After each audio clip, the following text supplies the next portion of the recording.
Big Z Reviews. Veronica Mars is a crime mystery show that has had multiple different iterations over the years, and has just now recently had a new season on Hulu. And I thought I previously watched them. I rewatched them all again and do for a review here. And this is an amazing show with incredible highs and some other times where it doesn't do quite as well. But still, it's a great show to binge. Even though it only has 4 seasons in a movie, there's a lot of great stuff here to watch. I spent my first 19 years trying to escape my hometown. Made it out, then after a decade away, decided it needed me, and I needed it. Line 1, Ms. Mars. Thanks, darling. Coffee. Black. So the show was created and written, and I think a lot of times directed by Rob Thomas. Not that Rob Thomas. And is mainly starring Kristen Bell as Veronica Mars, and a bunch of other characters that come in and out depending on the season. But, the main constant is Veronica Mars and her dad, Enrico Colantoni. And Jackson Dohrig is probably also the main consistent character. Like, if you look at how many episodes they've played, those three have been in, every episode. And, for me, I did not watch the show while it was on TV. I actually found it when they were doing the Kickstarter to crowdfund the movie for Veronica Mars. I heard about it, and I thought I'd check it out. And I really liked it. I really liked the show. And then, I saw the movie when it came out, and the movie was okay. But, now that they were having the 4th season on Hulu, I thought I would give it, the whole show a rewatch. And rewatching it, I really loved it. It's the first 2 seasons especially are amazing. And, the first season, the first season is some of the perfect kind of show, because there's so much to offer, and knows what it has to do with it. It has like 24 or something like that, 20 some episodes, maybe 20, something around there. But the idea is that Kristen Bell is this character that she is the daughter of the sheriff, the town sheriff, and their town has the really rich people and then also poor people, and they all converse at the same sort of high school, and that there's so she is friends with the rich girls. She's friends with the popular girls, even though she's not rich. But then the one rich girl, she is killed, and her dad goes after the father, thinking that he is hiding something, or he killed her, something happened there, and that she is completely ostracized after that. So she loses all of her friends and her boyfriend, who was the dead girl's sister, and so that she is, then this is the year after that, where now he was kicked, the sheriff was kicked off, and now he's a private investigator, and she has to go to school where now pretty much everyone seems like they hate her, and she has to.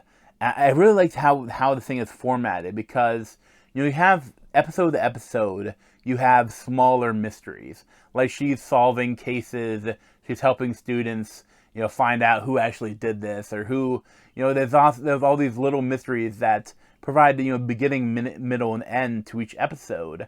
But then you have this overarching story where you're revealing more and more about what actually happened to her best friend. How did she die? What happened? All the different mysteries surrounding that. It's this really slow reveal. And watching it again, I won't spoil it, but the who it turns out to be the killer is when I first watched it, it's a complete surprise. But watching it again, I could see the hints. I could see where the character was pointing to. And it was I really liked that, because it shows that it wasn't just a twist for the twist's sake. They set up that twist. And I think, that is such a cool idea. And I love that. And, I remembered who the killer was, but I didn't remember episode to episode stuff. and it was really rewarding watching the season again. So after the first season, which I think is almost like a perfect season of TV, there's a second season, and that is, again, really good. And this is more mainly about that there's this bus crash which kills a bunch of the kids, and that's like the overarching story they have to solve, the overarching mystery they have to solve.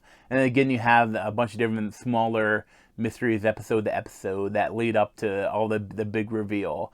And I think that for this one, it's a little bit less of a, you can see bit by bit, the clues.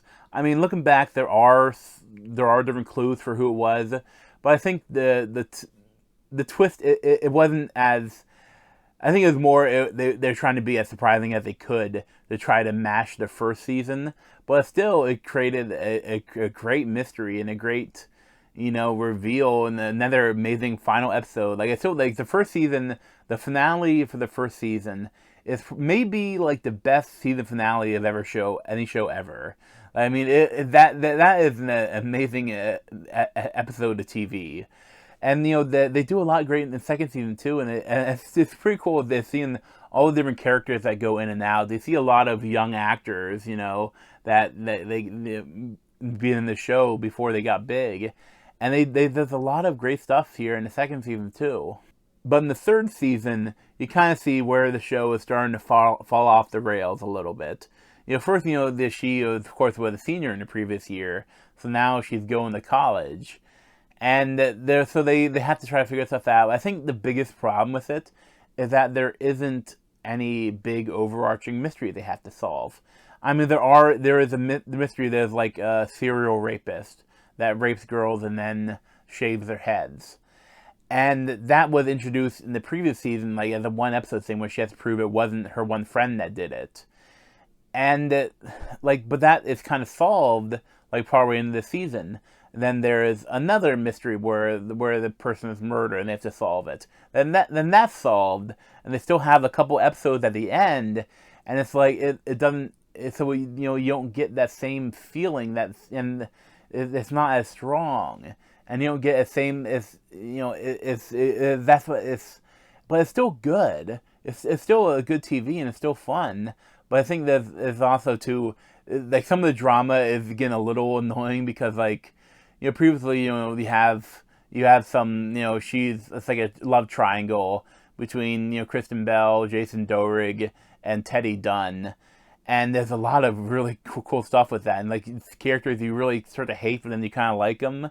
But in the third season, there's, like, they introduce a new love interest.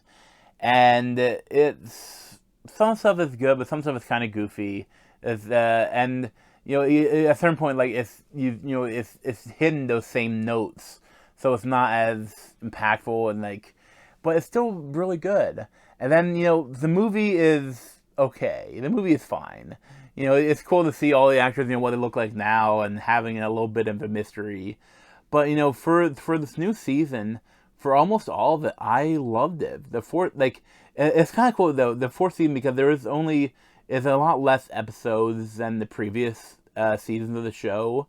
So really, instead of having, the overarching story, and then episode by episode, you have different smaller mysteries they have to solve. For this one, it is really just the one big mystery they have to solve. And this mystery is that there is a bomber that's planting bombs around the town and trying to, like, destroy spring break and trying to kill people or trying to cause mayhem. And I really liked a lot of what they did. I mean, it's, they brought some characters back. It's too bad some of the characters don't stay around long, or some characters aren't really there too much. But still have Kristen Bell, Jason Dohrig, and Enrico Colantini, and they also have Dick Casablancas, played by Ryan Hansen, and you have a little bit from Weevil, played by Francis Capra, and a little bit with Wallace Fennell, played by Percy Daggs.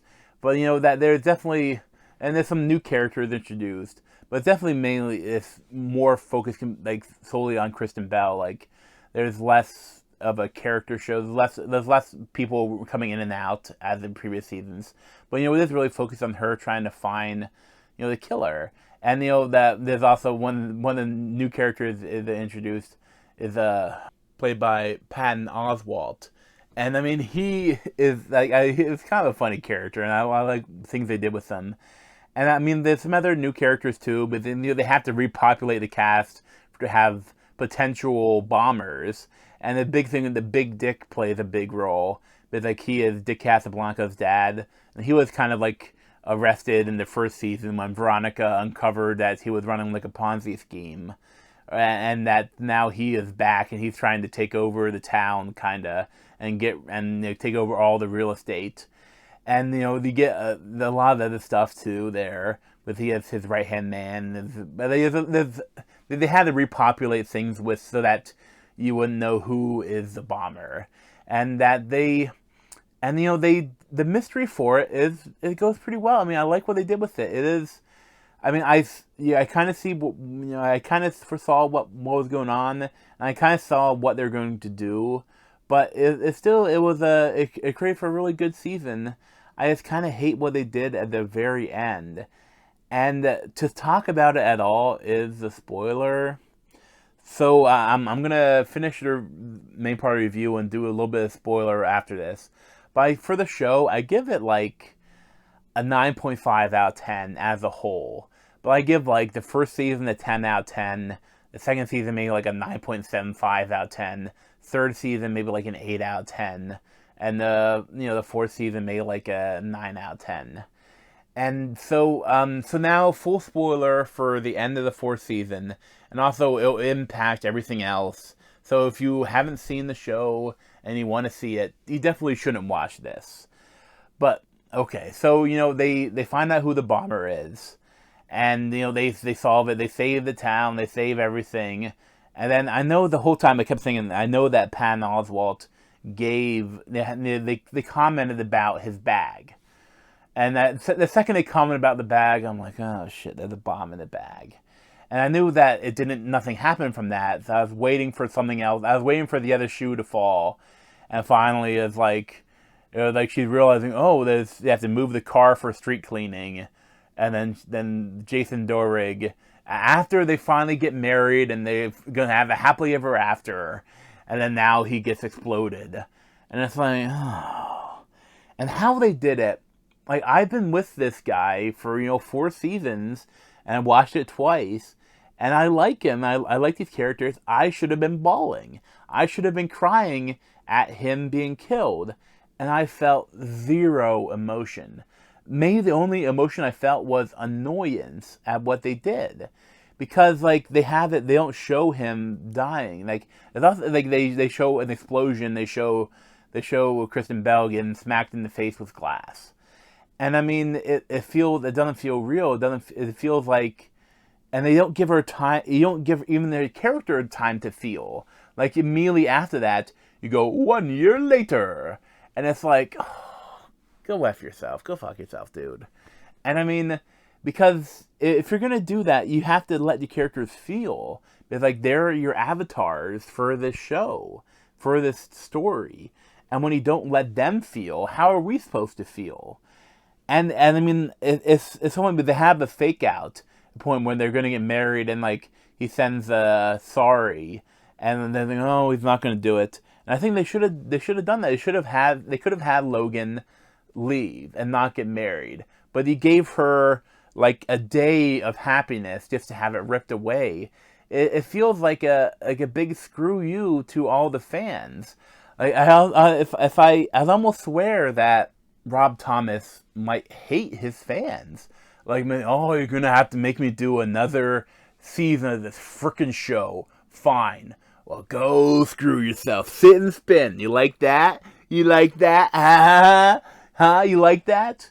And it's like, I mean, to do that, to just randomly murder him at the very end of the show and not even have any impact, it feels like offensive. It feels like it's purposefully mean, like purposefully cold-hearted. And I mean, I could see if they wanted to do something like maybe they want to do a 5th season, and actually they want to have her break away from where she doesn't have to go around the country solving crimes, and they couldn't do that if Logan is alive. But I think you could have done that without killing him off like that. Or if you were going to kill him off, have it be more emotional. Have her run out to him and try to save him, or something, instead of having her being in the room and being killed. And going 1 year later. It feels like such a slap in the face to the fans. Like, it's odd. I haven't seen that in the show very often. Character deaths. I've seen other character deaths, but this one felt like it was manufactured. It felt like it was designed to hurt the fans, which is just, I don't know how to feel about it. Because other than that, the fourth season of the show was really good.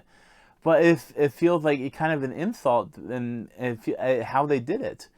You know, they really kind of screwed a pooch with that ending. I I understand if they want to just end it like that, you know, they should have just be a happy ever after.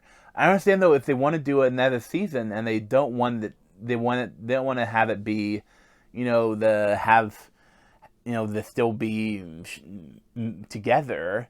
It's just, I don't know. I really dislike that part of it. But what are you gonna do? Thanks for watching. Together we play from my head and scratch me that Z over there. Thanks. This has been a Big Z TV show review. Thanks for watching.